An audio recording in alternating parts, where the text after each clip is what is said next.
All right, we're just cruising. Labor of love, the laws in Deuteronomy. Let's keep going, you guys. But let me remind you of two passages that I think will be important for us to have underlying the specific laws that we look at today. There was one passage that I pointed out when we were there at the beginning, here, right at the launch of Moses' covenant sermons. So Moses is preaching the Torah here to the second generation before they go into the land. And his opening sermon about how they should keep the terms of the covenant, it gave what I think is one of the most convenient little summaries of what the purpose of all these laws are. You're about to read hundreds of laws. Remember, it's going to get easy to get lost in the details or whatever, get lost looking at the trees. So don't forget the shape of the forest. That's what these sermons are about. And there's one passage that's been immensely helpful for me, and it's this one here in chapter 4.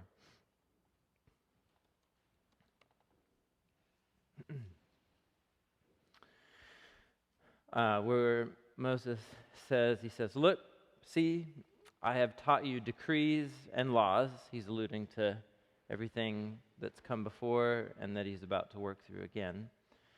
As the Lord, Yahweh, my God, commanded me, so that you may follow them in the land you are entering to take possession of.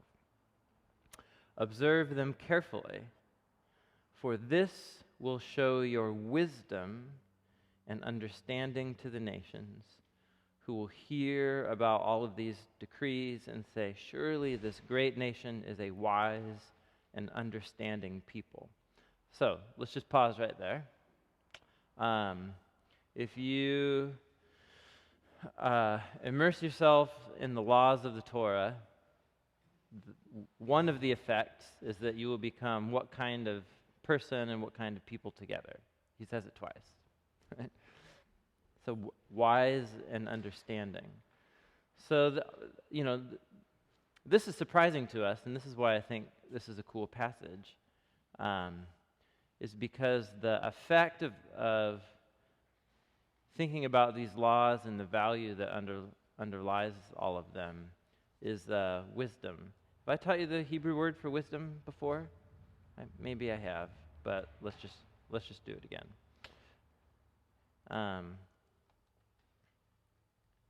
And because it forces you to clear your throat in the morning, which is great. Chokhmah. And this is why, because it has two chs right in a row. Say it with me. Yeah, you got it. If there isn't any spittle, you're not doing it right. There's got to be spittle. So chokhmah. And chokhmah there's whole books of the Hebrew Bible, Proverbs, Ecclesiastes, Job, that are dedicated to exploring the biblical vision of wisdom, which has as much. So yes, it has to do with a degree of knowledge, but you notice that wisdom is a distinct word from just understanding, which is primarily a mental reality. So wisdom truly is a practical, experiential know-how. Wisdom, whenever artisans, like all the guys who made the tabernacle and so on, they're called wise. They're said to have chokhmah, which isn't just about, like, I know how to do it. It's the knowledge of a craftsman, which is this practical skill. So I think in English we have a word for this called skill. Or know-how, which isn't just about knowing, but it's that you know. So, in other words, if you immerse yourselves in the laws, they give you a skill base for how to think through and navigate life situations. I think that's the basic idea here. And so Moses says, this is what the laws do. And then he goes on, the other part of this key passage here. He says, what other nation is so great as to have their gods near them, the way Yahweh our God is near us whenever we pray to him? He's alluding to the fact that he is in their midst in the tabernacle. And what other nation is so great as to have such righteous decrees and laws as this body of laws? So that's the other concept, which is righteous. And does anybody remember the Hebrew word for righteous? Tzedek. Gold star.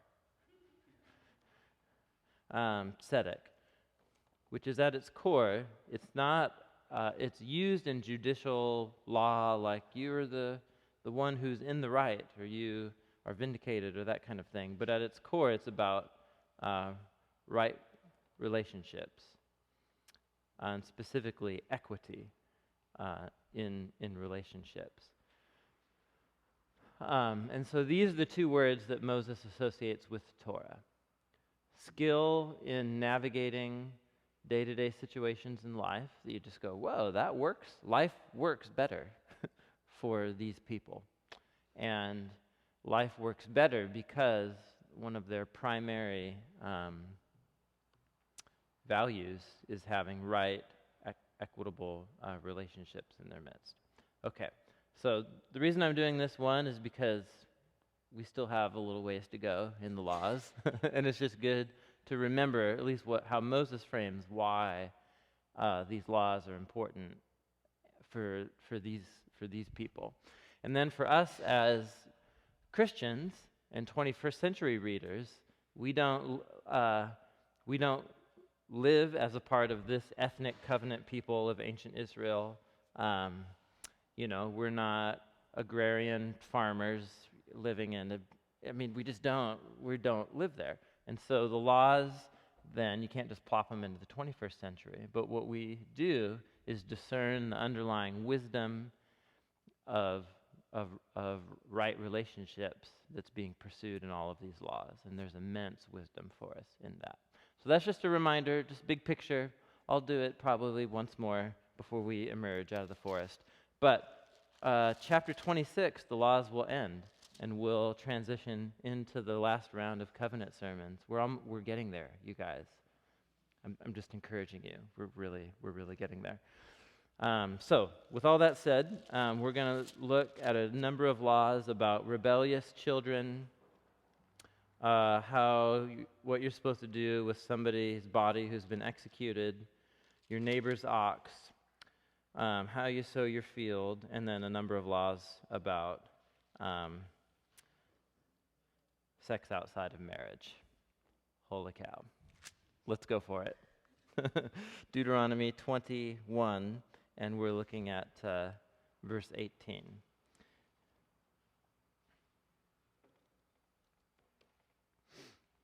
Let's start our day with a law about a rebellious son, shall we? It's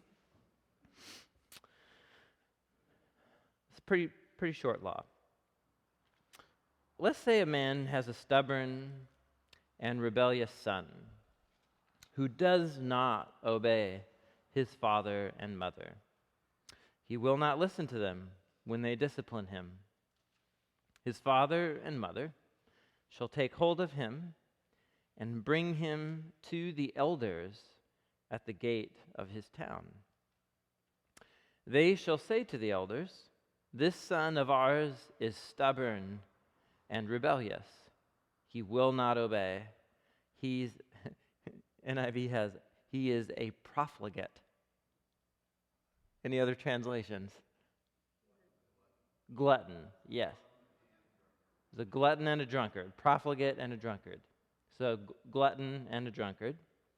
Then all the men of his town shall stone him to death. You must purge the evil from among you. All Israel will hear of it and fear. Okay, wow, that's intense. So first things first. What's going on? What's going on here?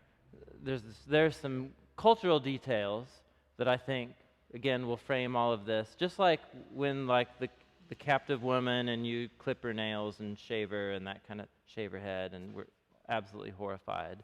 But then in cultural setting, you see how it actually is a step forward and it's the law that protects the interests of this woman, as we saw last week. There is something similar going on here. It's just on a first read, you're just like, oh my gosh, what on earth is going on here? So, first of all, are we talking about a naughty child? Definitely not. Like, just let's make that super clear. We're not talking about a naughty child. So, my 3-year-old does not listen, and I'm like, he doesn't deserve to die. You know, that's not at all what's going to happen here. So, let's see, and part of this is, I guess this works in English too, though. So Hebrew has a word for child. It's the word yeled. Then it has a word for young man, which is the word na'ar. And so child can go well into adolescence. A na'ar kind of begins at adolescence, but then can go into your 20s. That's the range of na'ar. And then I suppose just like in English, the word son in Hebrew, it's the word ben. It's where our name Ben comes from in English. And it doesn't specify age at all. It's just not. So you can have, I'm my father's son, but I'm in my 30s, but my 3-year-old is also my son. So son has to do with your relational status, not with age. So when we say son, this isn't about naughty child. This is someone who is also enough of age to be brought into some kind of civil lawsuit before the elders of the gate. You guys with me here? I mean, you're bringing him to the elders of the gate. In other words, and so what are the elders of the gate, what do they care if you have a naughty toddler or something like that? Like that's, you deal with that within your own family. So you're bringing them to the elders, because what is the elders' area of oversight, and what are they looking out for? So think of it that way. They're looking out for the well-being of the whole community. So we're talking about a son who is at least of age enough that his behavior isn't just dangerous to the family, it's actually undermining the well-being of the entire community. So they're taking it outside the family. That's the whole point. So maybe, think of a situation, so I've never thought of this before, but one of the key guys at Skate Church who was most responsible for me becoming a Christian, he got married about 2 years after I became a Christian. And then after about 6 months of being married, his whole alternate life came out, like his alternate life of years of sleeping around with lots of different women and drug abuse and so on. And then he just bailed, and he just totally went crazy, just totally crazy, and got addicted to meth. And his parents actually had to, what do you call that? His parents had to take legal action to keep a restraining order, and he can't ever come to our home. He can't be around us anymore because he was endangering his parents and his brother by all of the dangerous stuff he was a part of through drug dealing and so on. So that's the kind of scenario that we're talking about here. He's gone off the rails. He's become a danger not just to the family, but to the whole community, and that's why we're involving the elders here. Does that frame a little different? And can you see that there? Why involve the elders? What do they have to do with how you raise discipline your kids? But the moment that your son comes of age, that he's actually a threat to the whole community. Okay. Now, here's what's interesting. So look what they say to the elders. They say, first of all, he's stubborn and rebellious. I wanted to show you a couple other ways. So Jeremiah picks up on the language of this law in a passage where he is accusing Israel of a number of different things. And look at how he frames it. Look at the language that he uses. He borrows language right from this law right here. So he says, "Announce this to the descendants of Jacob. Proclaim it in Judah. Hear this, you foolish and senseless people, who have eyes but do not see, who have ears but do not hear." Does this line ring a bell from Jesus' teaching? He uses the reverse phrase that he's picked up from the prophets. Isaiah uses this image too. Jesus says, if you have ears, listen. And I think that's because he's convinced from the prophets that not everybody actually has ears. Or if they do, they don't use them. So he says, should you not fear me, declares Yahweh. Should you not tremble in my presence? I made the sand a boundary for the sea, an everlasting barrier it cannot cross. Waves roll, they don't prevail. They roar, they cannot cross. But these people have stubborn and rebellious hearts. He uses the exact same words that's from this law right here in Deuteronomy 21. Isn't it interesting? And they're not the most common words. And stubborn, they're not uncommon words, but used as a pair is very rare. It's not common at all. And so I think Jeremiah is specifically using the wording of this law, which means that he is depicting the whole people of Israel as what? As the rebellious adult child that's now a threat to everyone around them. And so he goes on and frames it in terms of their idolatry and social injustice and so on. So that's the kind of thing that we're talking about here. So that's the first thing they say about the son. He's stubborn and rebellious. He won't obey. And what's the second thing that marks this adult son's behavior?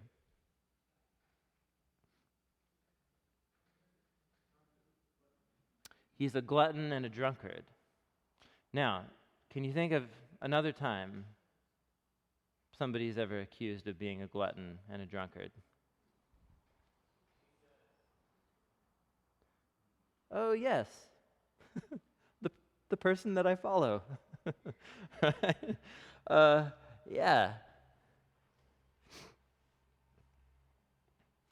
So Jesus, he's responding to his critics. And he's talking about how the religious leaders of Jerusalem rejected John the Baptist. And he says, these are red letters, so apparently I should pay more attention to them than the black letters. "Truly I tell you, among those born of women, there has not risen anyone greater than John the Baptist." So John the Baptist played this unique role in the coming of the kingdom of God. But now that Messiah is here, whoever is least in the kingdom is greater than he. He was a precursor. The reality here is here that John was simply pointing to. So he goes on to talk about John the Baptist has been announcing the kingdom, and people have been using it for all their own purposes and so on.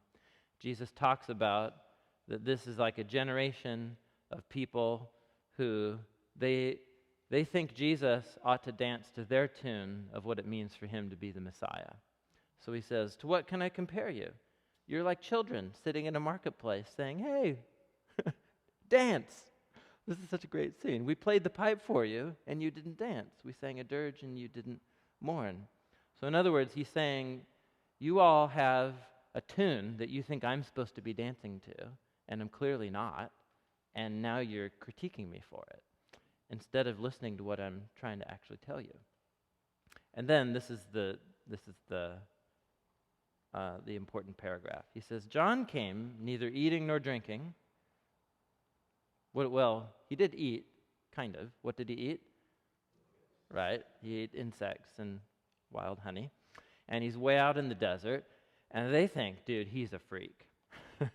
right? He's demonized. He's under the influence of a demon. Who in their right mind would act like that? So that's John the Baptist.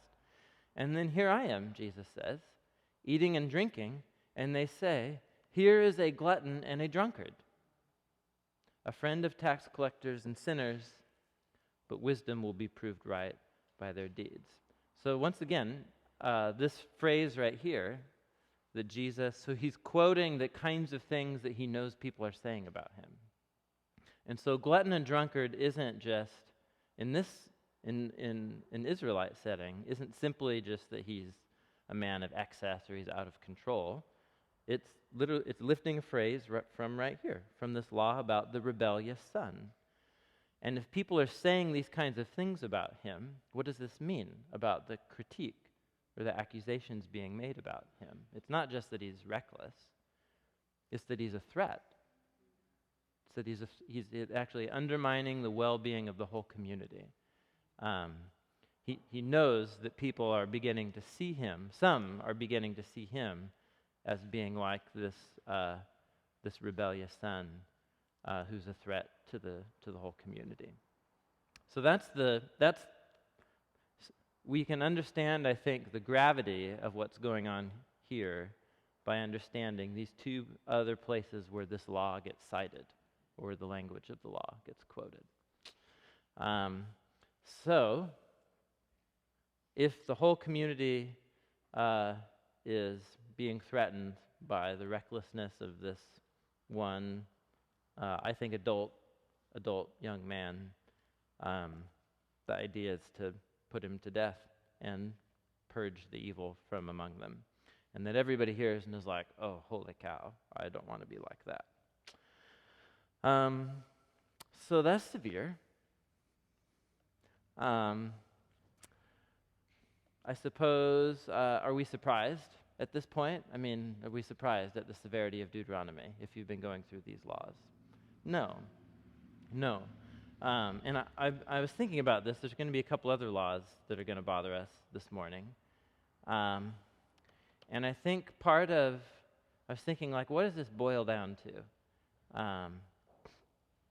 And I think one way to say it is like this. For Israel, the core value underlying this is the well-being of the community. Actually, I'll say it this way, of the covenant community. So this is a society that exists because they've been rescued out of slavery together, and they've entered into this mutual covenant agreement as the people of Yahweh. What's holding their society together? What's the glue? And it's simply this, that Yahweh rescued them and made a covenant with them, said, you're my people, your identity is defined by becoming a people shaped by my instruction. And so that's the core value. Like, that's what is to be protected at all costs, or else the whole thing just becomes unglued. And I think, in our setting, we just have a different set of core values. Like, the idea of your word and your oath to a community of people being the highest value, and that overrides almost any of your own personal decisions or desires. That's just an utterly foreign concept to us as Westerners. So however you want to say it, life, liberty, pursuit of happiness, you can say self-determination of the individual or something like that. And that's not necessarily individual, let me spell that right. Because we still, I think, have this concept, at least with our nuclear families, right? With our small family units. Don't abandon your family, you stick with them. You have an annoying you have an annoying sister or whatever. And it maybe extends to your weird uncle, maybe, in American culture, but you invite him to the thing anyway because he's your uncle, for goodness sakes, But some of us don't even have loyalty to our aunts and uncles either, It's just mom and dad and your siblings, maybe. And so I think that's why we have these rub us the wrong way, is because it's a totally different set of core values. And so the life of this young man is considered of less value than the well-being and health and flourishing of the whole covenant community. Now, I'm not saying that's necessarily, it's just different. Whether it's better, I'll leave you to think about that. But I do think that there is a wisdom, that there's a chokhmah and a tzedek at work in the worldview underneath these laws that we would do really well to learn from and pay attention to. Well, there you go. I'll pitch it to you. Verse 22. This is completely different world. Let's say there's somebody guilty of a capital offense, so they're put to death. Okay. And let's say that person's corpse or body is hung on a tree. You must not leave his body on that tree overnight. Be sure to bury him that same day, because anyone who is hung on a tree is under God's curse. You must not desecrate the land Yahweh, your God, is giving you as an inheritance. And that's the law. That's the law. So a few things here. First of all, is this commanding that you hang people on trees who have been executed? Is this commanding that you hang people on trees? No. So it's saying when there's a capital offense and someone's executed, which there's a handful of extreme circumstances when you do that in this community. And let's also say that that person's corpse is hung up on a tree. In other words, all this law is doing is it's assuming that this is a practice that some people might do.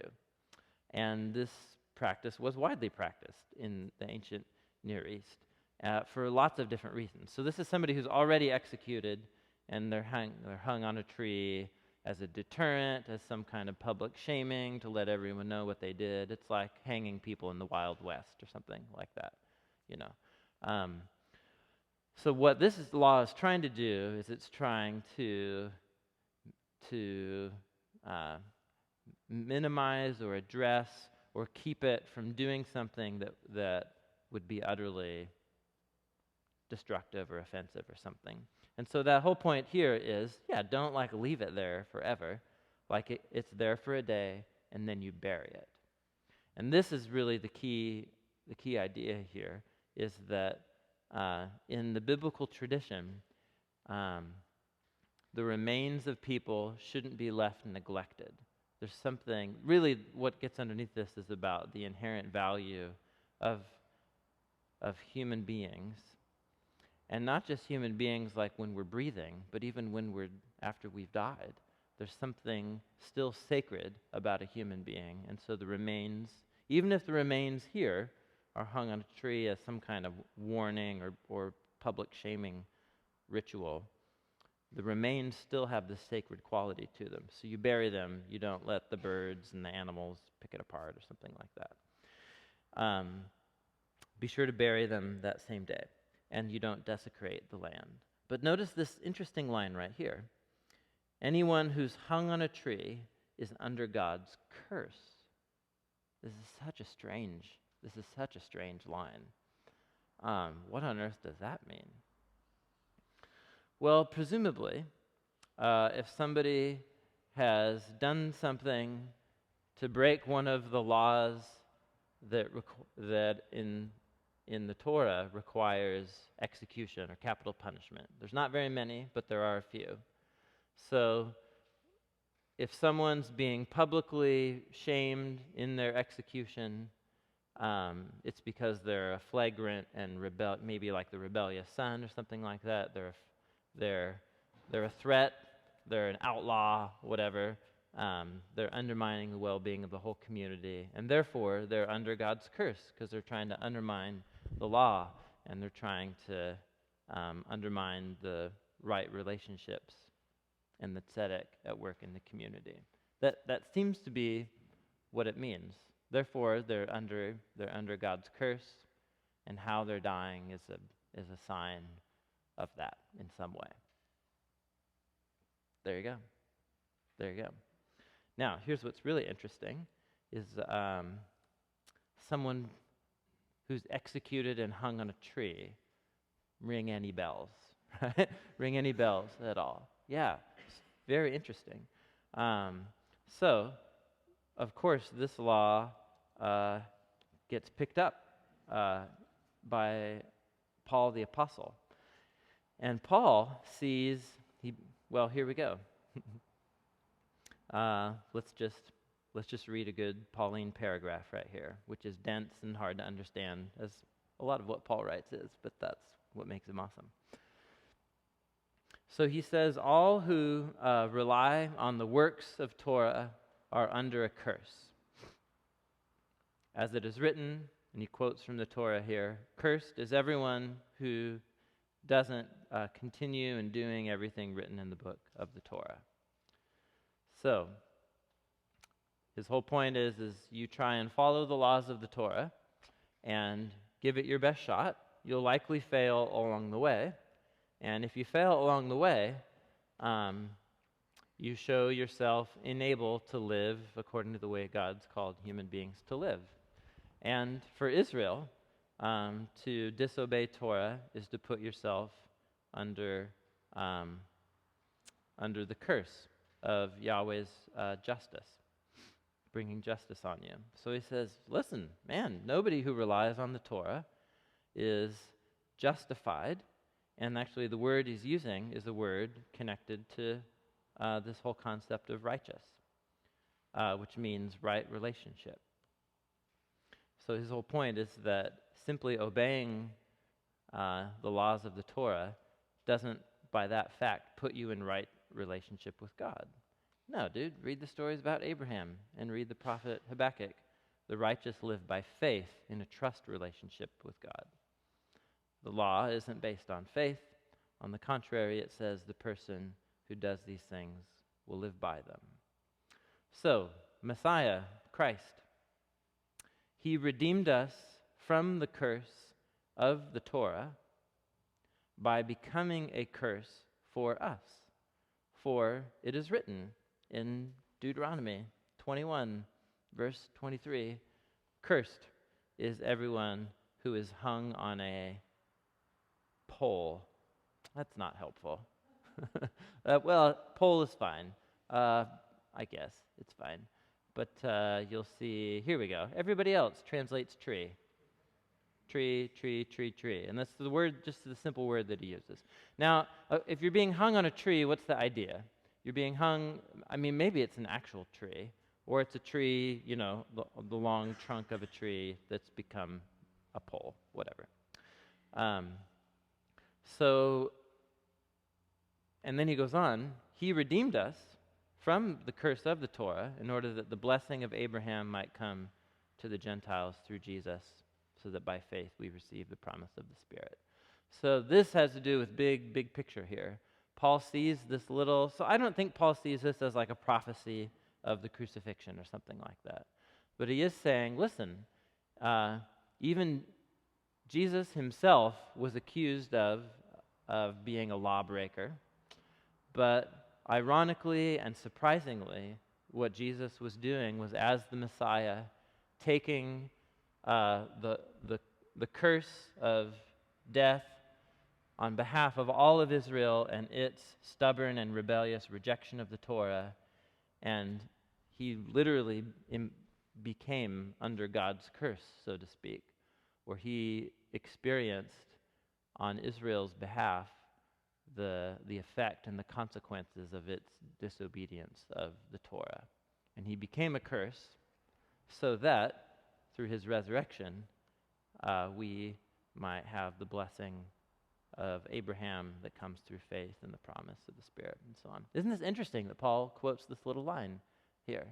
And so he uses it. So this is just one example of bad things happening to you if you disobey the Torah.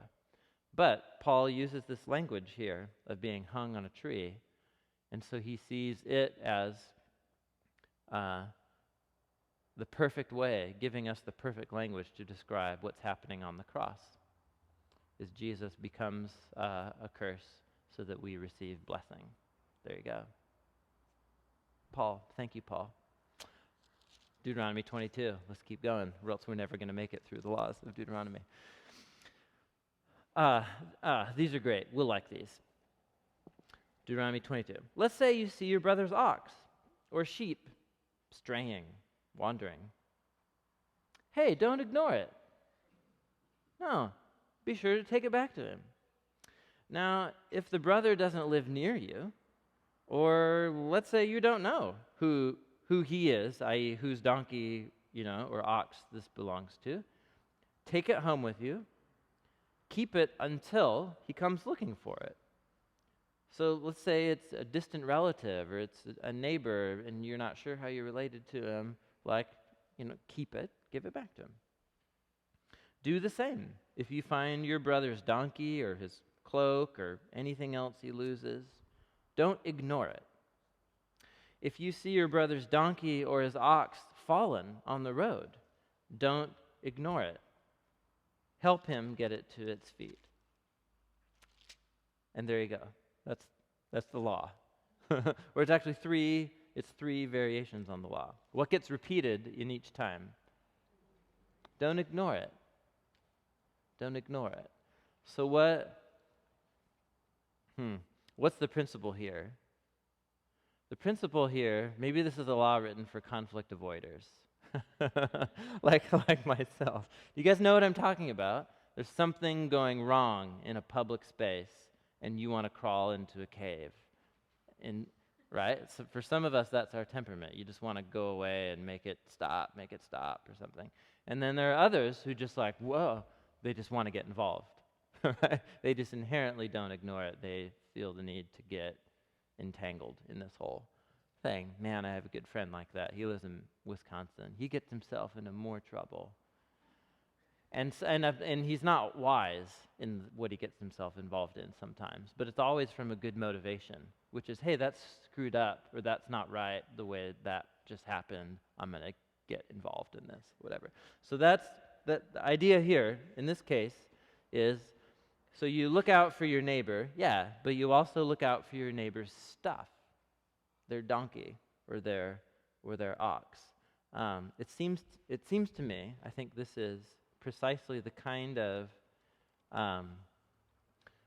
law that Jesus is getting at when he says the golden rule.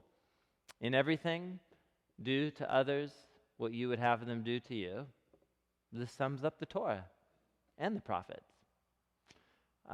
So it's not just about your personal relationships, but there's also 1,001 other ways where you look out or you look out for the well-being or you love your neighbor in a way that you would want them to do for you.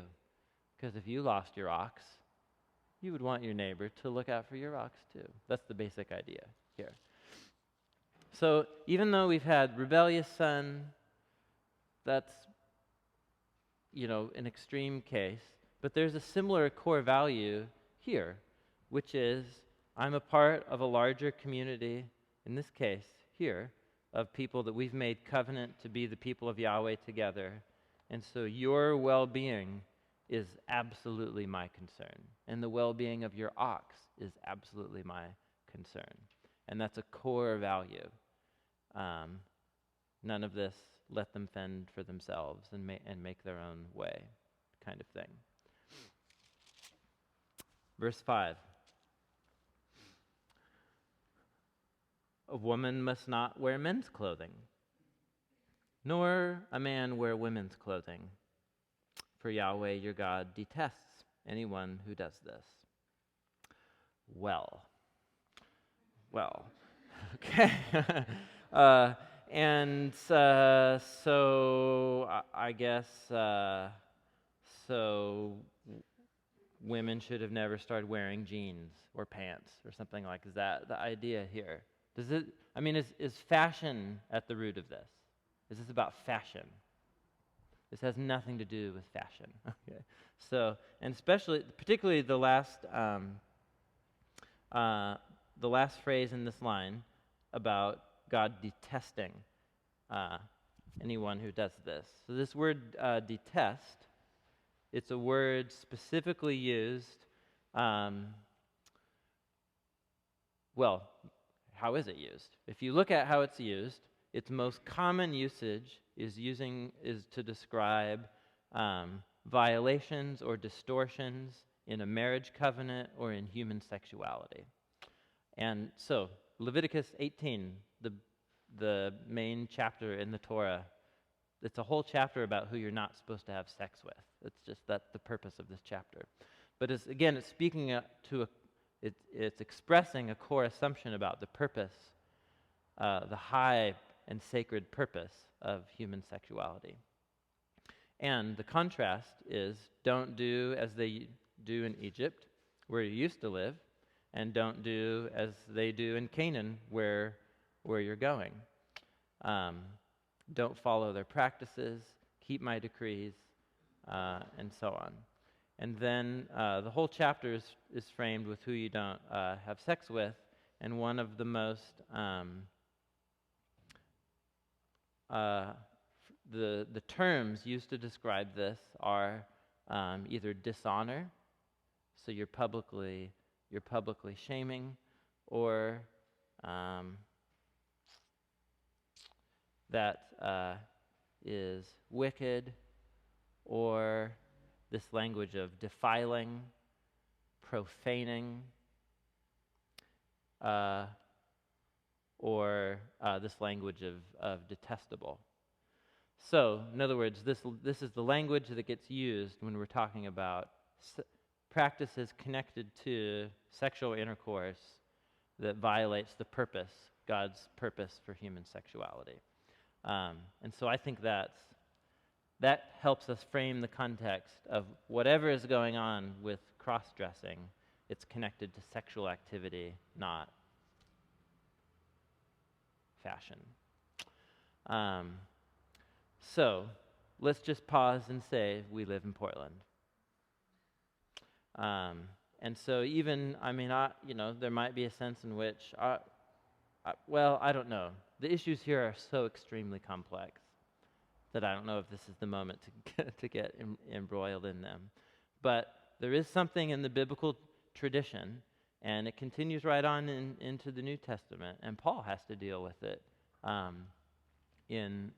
as he's dealing with the church at Corinth as well, that there is something beautiful and amazing about gender, and that gender realities, while they can be distorted and they can be turned into social constructs that can become oppressive or distorted in some way, there is something inherently biologically different about males and females, and there's something beautiful and amazing about that.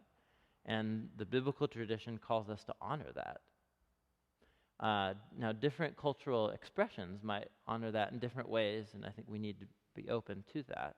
But the whole point is that there's something to be honored and recognized, and not act as if those differences aren't there, and that how dress and sexuality can be distorted to blur those boundaries, that doesn't honor the Creator. I think that's my way of making a basic statement underneath it.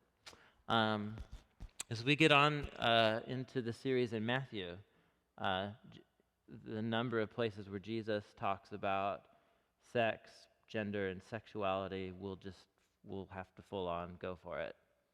That's kind of, by committing yourself to do what we're doing with Matthew for the next year and a half, it means we're also committing to working through all of the passages that are amazing and awesome, and then all of the passages that you would typically avoid if you were doing a topical series, right? And so, but Jesus will force us to have to really think about some difficult things together as a church.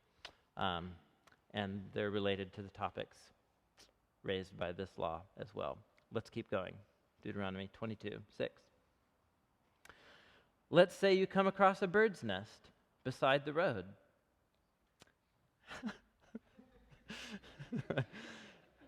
in a tree, or maybe on the ground. And the mother bird, is sitting on the young or on the eggs. Don't take the mother with the young. You can take the young, but be sure to let the mother go so that it may go well with you and you may have long life. So, so we could start this over here. There's some core values at work here. So some of you might be hoping, this is my impulse too, it's like, well, it kind of spoiled the point. Take the young? Come on, the young, they're helpless, or whatever the idea. So what's being protected here? Who's being protected? Mother bird. So not the young or the eggs, but the mother bird. So what role does the mother bird have that's different than the young or the eggs? So producing eggs, right? Life giver. So there's something about. So clearly this is a little case study right here, and there's some sort of principle of right relationships with the resources and life in the environment, the ecological system around me. But there's also a wisdom underneath this too.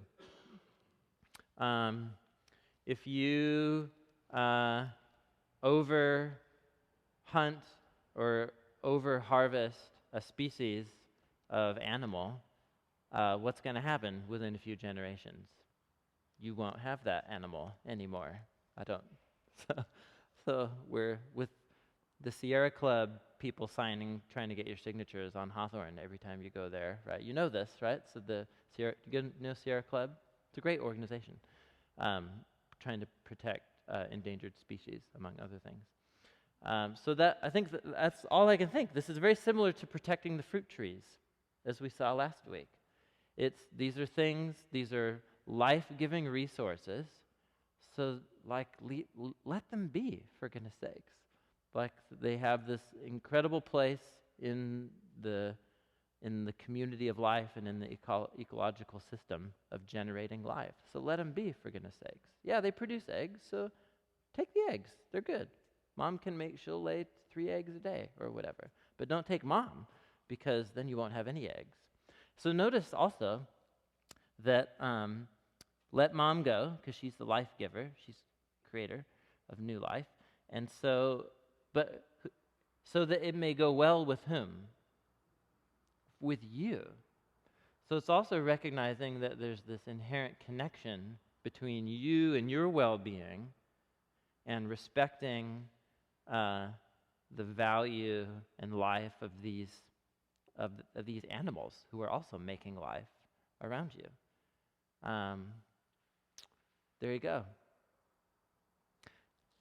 Right next to the law about cross-dressing. This is the world of Deuteronomy. Let's keep going. Verse 8.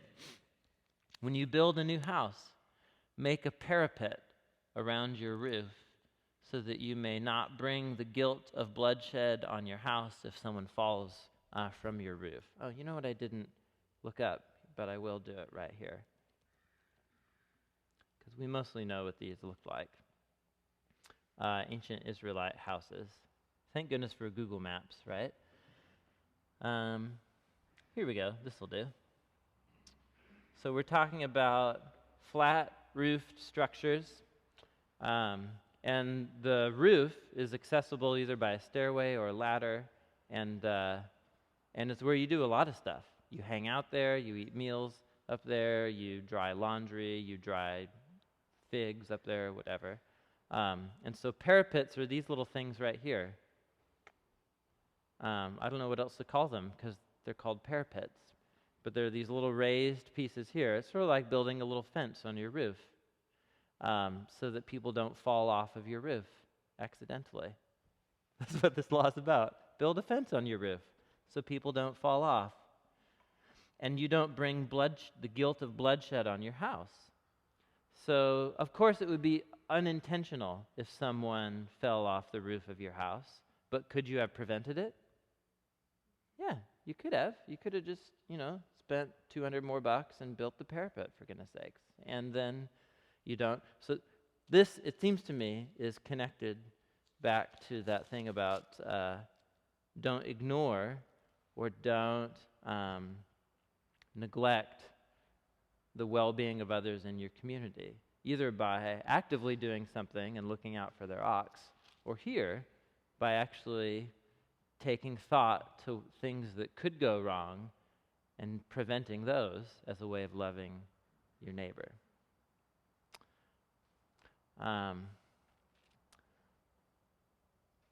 Yes, you see the principle there. Let's at least finish the next couple here. Don't plant two kinds of seeds in your vineyard. This might be the most random collection that we've come across so far. Don't plant two kinds of seeds in your vineyard. If you do, not only the crops you plant, but the fruit of the vineyard will be defiled. Don't plow with an ox and a donkey yoked together. Apparently they don't get along. Don't wear clothes made of wool and linen woven together. Make tassels on the four corners of the cloak that you wear. Well then. So we had these laws all put together in one other place, in Leviticus 19,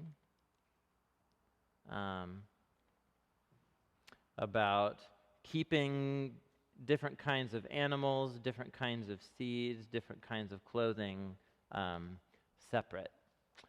And you guys, there are a million explanations of these little laws right here. Some people think that these had some kind of cultural associations with Canaanite practices or something, and therefore the Israelites were meant to be distinct, and so these are symbolic ways. There's nothing morally at stake here, but it is a symbolic way that Israel was to be distinct. Some people think that there is something connected to the idea of different kinds. So just like the thing about cross-dressing or so on, we're respecting the inherent distinctions and differences that God's built into creation, and therefore don't mix those. It's a way of honoring God's intention. We could probably think of some exceptions that wouldn't seem like they're... I'm probably wearing polycotton in some form right now. You probably are too. So am I going against God's will by wearing polycotton? I don't think so. I mean, I just really don't think so. If I were an Israelite, I think I would be. But I'm not an Israelite. And on this particular point, I'm thankful for that, because polycotton is really comfortable. So I think this is probably some mix of the symbolic, be different than the Canaanites, and then a worldview where you, in all these different ways, you're honoring the distinctions of difference that God has woven into the creation itself. How you guys doing? Talk about a grab bag of laws. I'm trying to make them as interesting as I possibly can. And we didn't even get to sex outside of marriage this week, so we'll talk about that next week. We'll keep going. How you guys doing? We're doing it, you guys. The laws in Deuteronomy. I mean, where else are you going to do this with a group of people, really?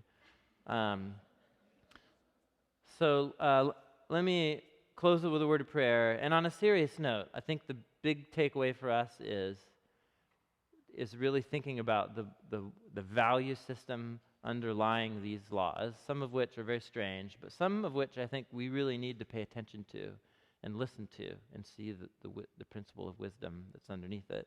And recognize that Jesus saw wisdom here, and he boiled it down to loving your neighbor as yourself. As a way of getting at what's going on in all of these too. So let me close with a word of prayer.